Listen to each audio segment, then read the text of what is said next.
بسم اللہ الرحمن الرحیم۔ دادی نے اپنے بیٹے کی شادی اپنی بھانجی سے کر دی۔ ان کا نام فرزانہ تھا۔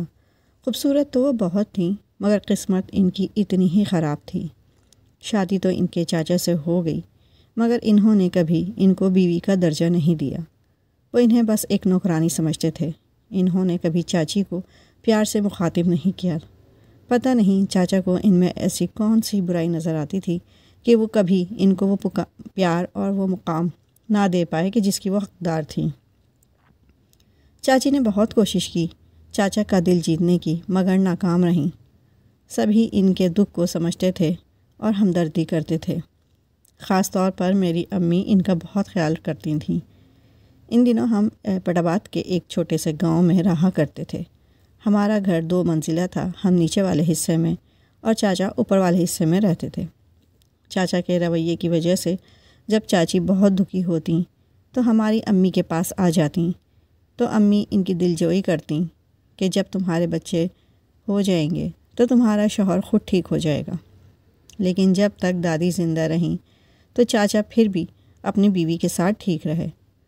وہ کسی طرح چاچی کے ساتھ گزارا کرتے رہے، مگر اس عرصے میں ان کے 4 بچے بھی ہو گئے۔ چاچی ان کی اچھی پرورش کر رہی تھیں اور شوہر کی بے اعتنائی کی عادی ہو گئی تھیں۔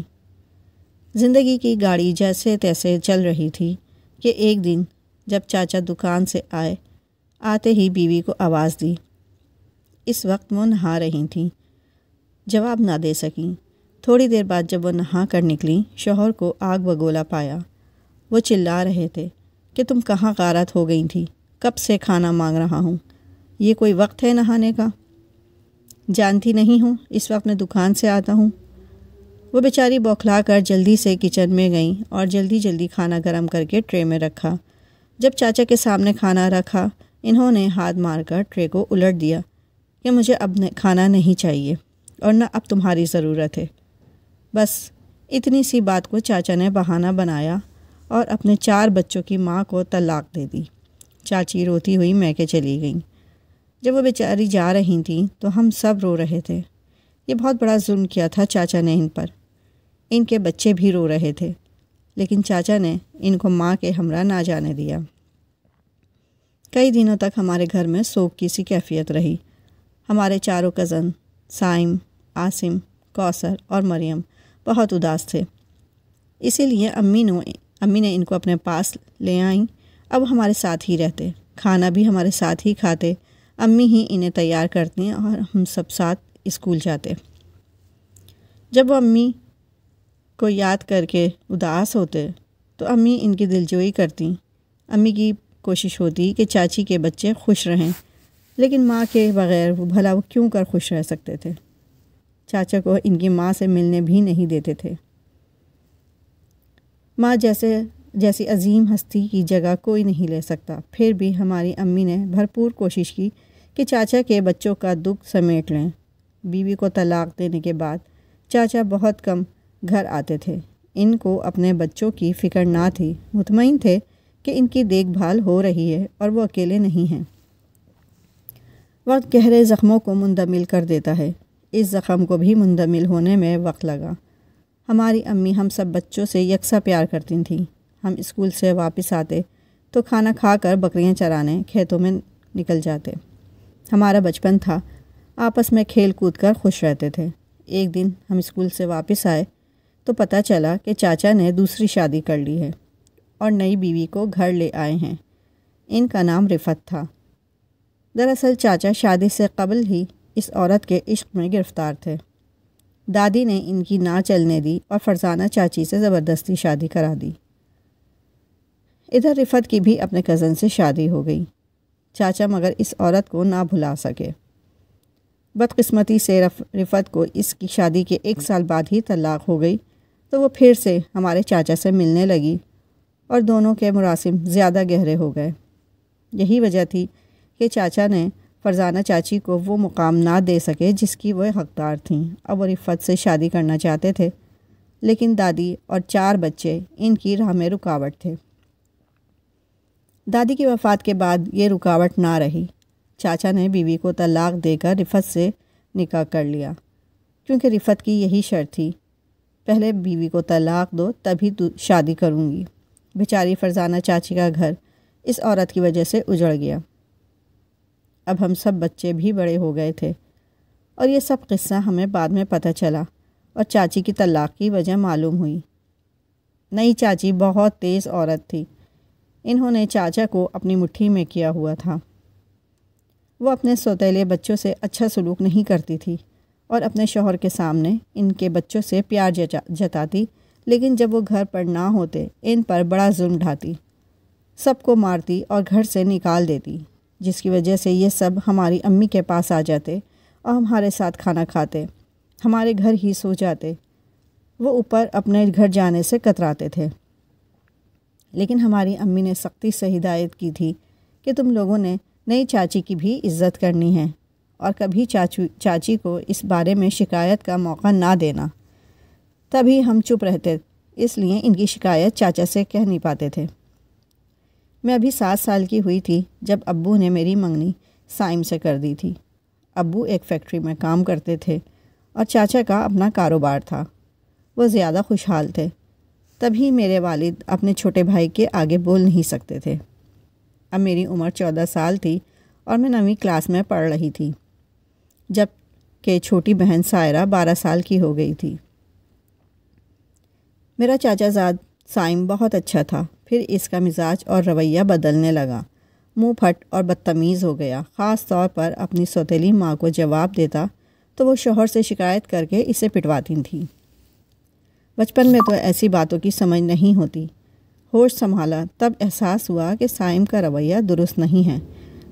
میں اب اس سے بہت ڈرتی تھی اور اس سے دور رہنے لگی۔ اپنی حرکتوں کی وجہ سے اس نے گھر کا سکون برباد کر دیا تھا۔ شاید یہ اس بات کا رد عمل تھا جو کچھ اس کے والد نے اپنی اولاد اور ان کی ماں کے ساتھ کیا تھا۔ سائم سب سے بڑا ہونے کے سبب زیادہ حساس ہو گیا تھا، جبکہ اس کا چھوٹا بھائی عاصم بہت اچھا، نیک اور شریف لڑکا تھا۔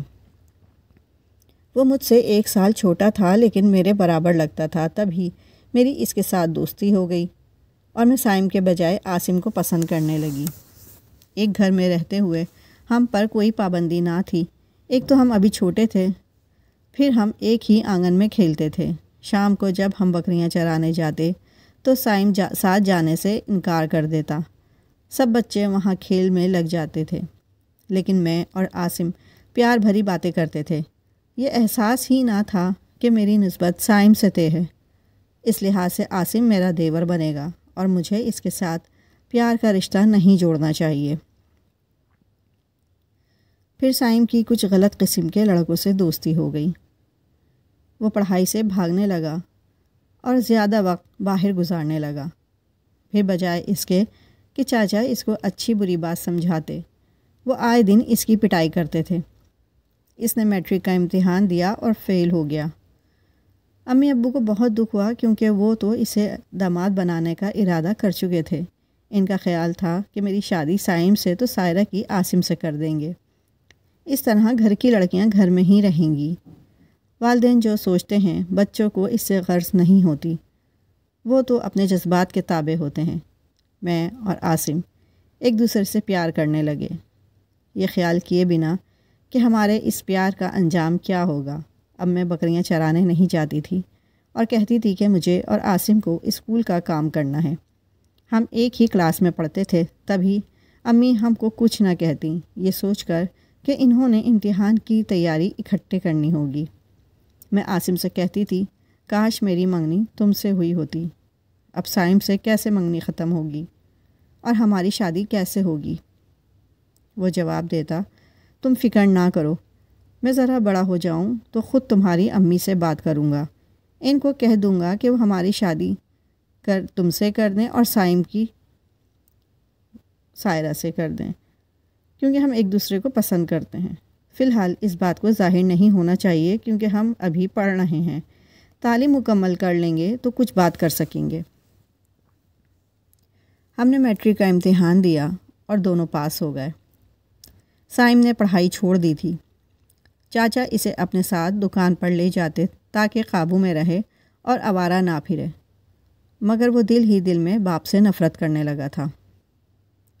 جب موقع ملتا والد سے جھوٹ بول کر دکان سے نکل آتا اور آوارہ دوستوں سے جا ملتا۔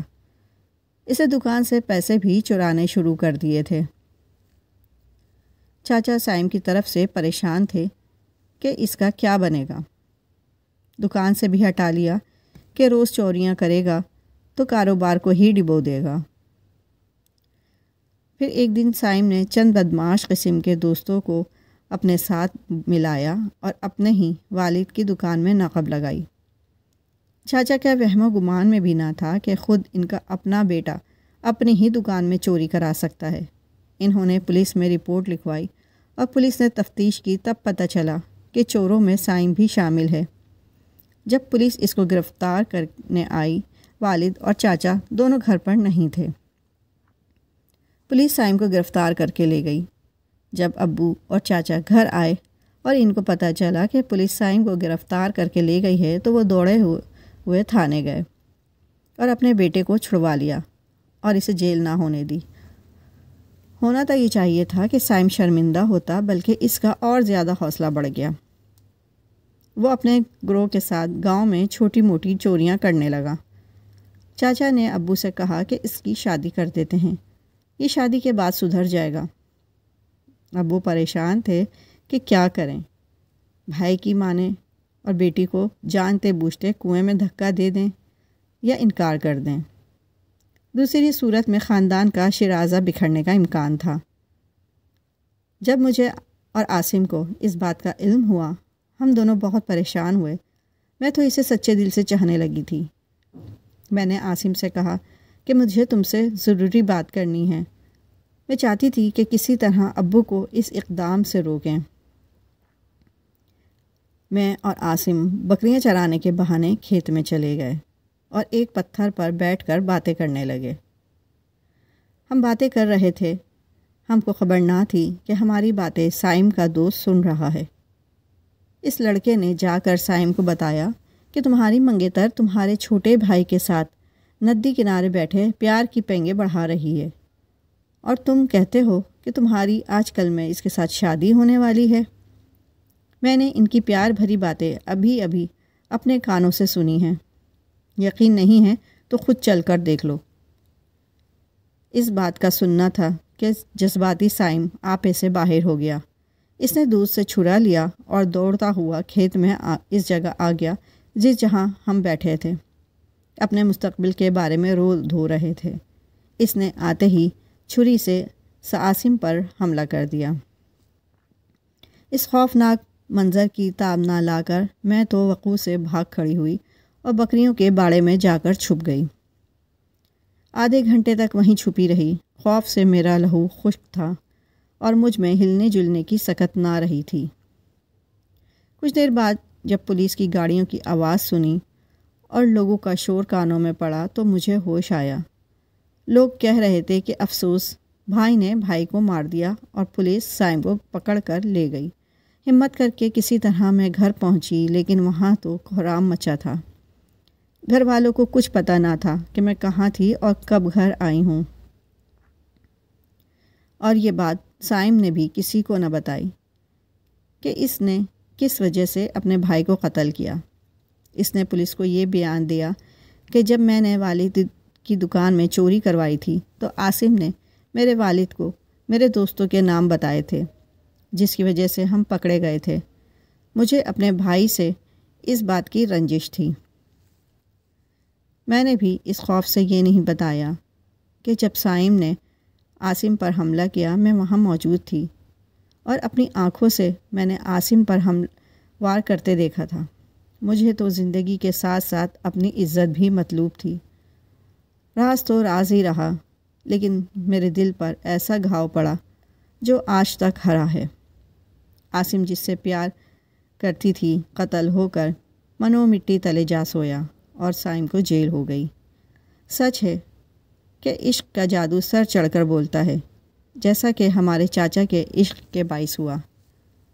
ان کا عشق بے شک ان کے لیے باعث راحت ہوگا، باقی ہم سب کے لیے تو باعث عبرت ہی ثابت ہوا۔